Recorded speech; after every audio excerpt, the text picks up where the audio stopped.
नमस्कार। आपका बात 25 में स्वागत है। और आज हम बात कर लेते हैं श्रीलंका की, कि श्रीलंका में ये परिस्थितियां क्यों बनी हैं। आज देश जो है इतनी बड़ी समस्या के कगार पे कैसे पहुंचा है और आगे क्या होने की संभावना है। पिछले महीने इमरजेंसी लगा दी गई थी, लेकिन वो जो भाग दौड़ और आगजनी और लूटपाट और अफरा तफरी हो रही थी उससे बचने के लिए, लेकिन उसका कोई असर नहीं हुआ, तो फिर उसे हटा दिया गया। अभी फिर लगा दी गई है। तो इससे हम तो यही समझ सकते हैं कि श्रीलंका में समस्याएं बड़ी गंभीर हैं। हमारा पड़ोसी देश है, तो वहाँ पे ये समस्याएं हुई कैसे। तो इसके जो वहीं के जानकार हैं, जो श्रीलंका के जानकार हैं, और जो भारतीय लोग हैं जो कि लंका पे नज़र रखते हैं, उनकी दृष्टि में रहता है हमेशा कि लंका में क्या हो रहा है, किस लिए हो रहा है, और उसका कम से कम भारत पे क्या प्रभाव पड़ने वाला है, भारत की राजनीति पे क्या प्रभाव पड़ने वाला है, विशेष रूप से चाइना का इतना वहाँ रोल है और पाकिस्तान का क्या रोल है। यानी कि जियोपॉलिटिकल सिचुएशन के साथ साथ में भारत और श्रीलंका का एक बहुत लंबा ऐतिहासिक पौराणिक संबंध है और पीछे में बहुत सारी समस्याएं भी हुई हैं। तमिल टाइगर्स के समय बहुत बड़ी समस्याएं हुई थी।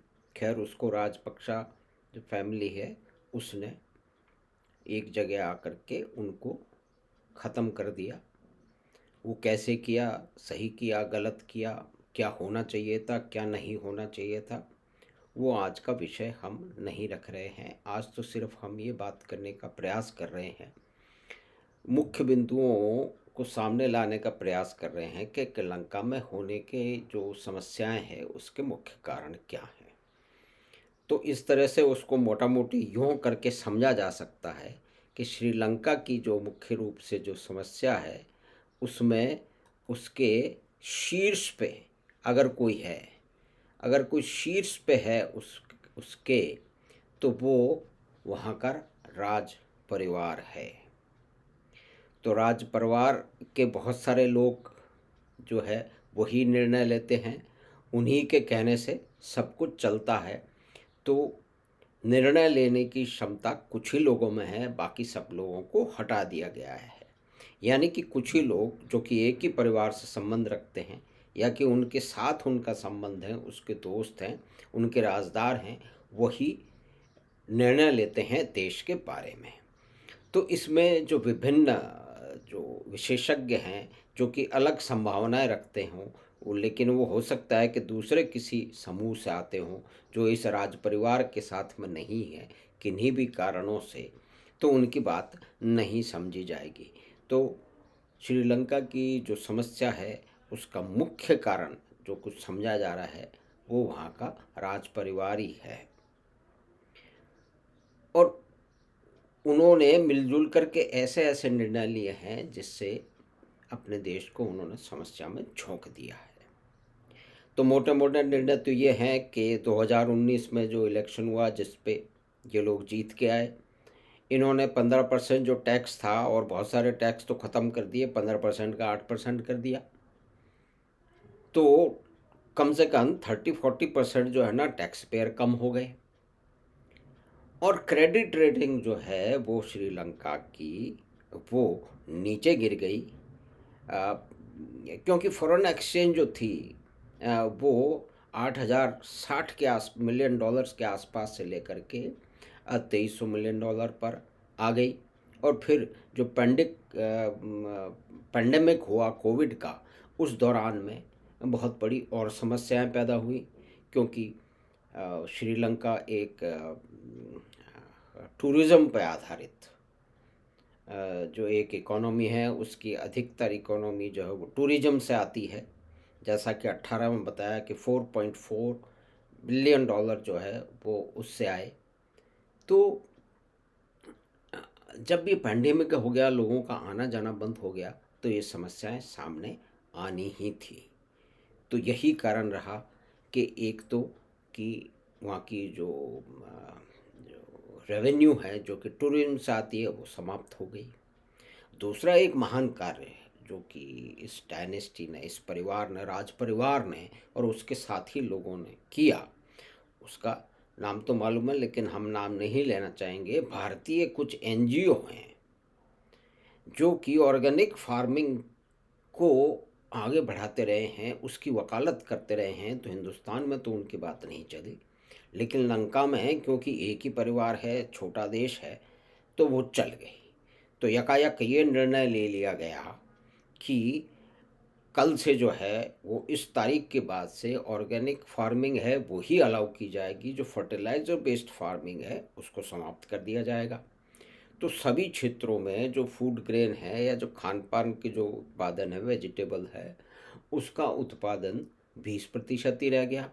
तो अब उसको इंपोर्ट करना पड़ने हो गया। तो जो भी आपके पास फॉरेन एक्सचेंज थी वो इंपोर्ट करने में चली गई। कोविड के कारण दवाइयाँ बनती नहीं हैं तो दवाइयाँ आप बाहर से मंगा रहे हैं, और चाइना के साथ में बहुत बड़ा आपने ऊंची कीमत पे उससे लोन रखा, उसको सर्विस भी करना है। तो इन सारी समस्याओं के बीच में इन सभी समस्याएं साथ में जुड़ गईं। फिर एक बॉम्ब ब्लास्ट हो गया जिसने ईस्टर बॉम्ब ब्लास्ट कहते हैं, उसके बाद में टूरिज्म और आने बंद हो गए। तो कुल मिलाकर के इस पे बहुत बड़ी समस्या खड़ी हो गई, और अब उसमें भारत मदद करने की कोशिश कर रहा है। वो कैसे क्या होगा आगे, कैसे उसका निपटारा होगा, भारत कितना कुछ कर पाएगा, लंका किस तरह से उभर पाएगा, चीन का रुख क्या होगा, दूसरे देशों का रुख क्या होगा, चाहे पेट्रोल की बात हो, चाहे दवाइयों की बात हो, या कि फौरी तौर पे उनको जो है लाइन ऑफ क्रेडिट देने की बात हो, तो भारत लंका की मदद करने का प्रयास कर रहा है। उसके लंबे समय तक परिणाम आने की संभावना है कि चीन के बीच में आने से और चीन के मुख्य रोल निभाने से श्रीलंका में हननपोटा जो उनका जो बंदरगाह है उसके ज़रिए चीनियों ने काफ़ी अपना इन्फ्लुएंस कर लिया है। तो इस अगली वाली परिस्थिति में धीरे धीरे समस्याएं जैसे दूर होंगी वैसे ही दूर होंगी। भारत लंका की मदद करने के लिए खड़ा है, लेकिन मुख्य तौर पे हम ये मान सकते हैं कि श्रीलंका की समस्याएं हैं, जो उनका जो केंद्रित राज परिवार केंद्रित जो कि वहाँ की डेमोक्रेसी है, जिसमें एक ही परिवार के 10 12 20 लोग और उनके साथी, उनके चिंटू लोग, उनके उनके कोलैबोरेटर जो है वो करते हैं। इसमें महान बहुत बुरी तरह का भ्रष्टाचार हुआ है, निर्णय सही तरह से नहीं लिए गए हैं। जैसे टैक्स रेट को नीचा करना अपनी पॉपुलैरिटी के लिए, वोट के लिए, वो एक समस्या रही। फिर उसके बाद में चीन के साथ में बिना विशेषज्ञों की सहायता लिए हुए, बिना उनसे सलाह किए हुए परिवार के लोगों ने तय कर लिया, वो एक समस्या रही। इसी तरह से फर्टिलाइज़र बेस्ड फार्मिंग को रातों रात बंद कर देना, भारत के कुछ एनजीओ के प्रभाव में आके उनकी मीठी मीठी बातें सुन के पूरी परिस्थितियों का सही तरह से आकलन नहीं करके, वो एक समस्या रही। फिर ईस्टर बॉम्बिंग और कोविड के कारण देश समस्या में झूल गया। कुल मिलाकर के जो है वो टूरिज्म बेस्ड इकोनॉमी है वो इन तीनों चारों परिस्थितियों के कारण बर्बाद हो गई। तो अब फिर दोबारा से इमरजेंसी लगी है, उससे किस तरह से निजात पाई जाएगी, क्योंकि इमरजेंसी लगने से जो चीज़ों की कमी है, जो कि पेट्रोल की कमी है, दवाइयों की कमी है, खाने पीने के सामान की कमी है, और जिस तरह से असंतोष बढ़ रहा है उसका समाधान सिर्फ इमरजेंसी लगाने से, पुलिस को और आर्मी को पूरी पावर देने से होगा नहीं। उसमें आगे क्या होता है उसको हम भारत में बैठे हुए लोग एक स्वतंत्र रूप से हम देखते रहेंगे। तो आपने बात 25 पे श्रीलंका के बारे में 3 4 मुख्य बातों की हमारे साथ चर्चा सुनी, तो आपका धन्यवाद। आपको कार्यक्रम अच्छा लगा हो तो अपने मित्रों और परिवार के साथ साझा करें, और बात 25 चैनल को सब्सक्राइब करें, लाइक करें, और कोई टिप्पणी भी आप करना चाहते हैं तो टिप्पणी भी करें। हम आपसे शीघ्र ही मिलेंगे बात 25 की अगली बात में। धन्यवाद, नमस्कार।